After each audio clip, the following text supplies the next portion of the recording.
Halo, kembali lagi bersama saya Kang Adernge dalam belajar Sunda online. Kali ini kita akan belajar yang namanya UUBS. Apa itu UUBS? UUBS kependekan dari Undak Usuk Bahasa Sunda yang artinya tata krama dalam berbahasa.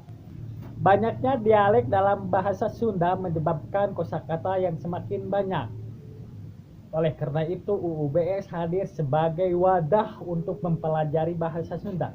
Jika kalian tahu istilah yang namanya grammar, nahwu sorof, dan POB, maka kalian tidak asing dengan istilah yang namanya UUBS. Yap, benar. Grammar berfungsi untuk kita mempermudah dalam belajar bahasa Inggris. POB berfungsi sebagai alat bantu untuk mempelajari bahasa Indonesia, dan nahwu sorof berfungsi untuk kita mempermudah dalam belajar bahasa Arab.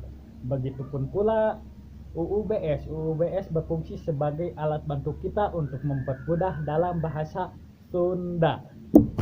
Dalam UUBS kita mengenal yang namanya tingkatan bahasa. Yang pertama, tingkatan bahasa Sunda kasar. Yang kedua, tingkatan bahasa Sunda Loma atau akrab atau normal. Yang ketiga, tingkatan bahasa halus. UUBS hanya berlaku di Sunda Priangan. Di Sunda dialek lain tidak memakai UUBS. Untuk lebih lanjutnya, mari kita lihat pemaparan berikut ini. Cedo!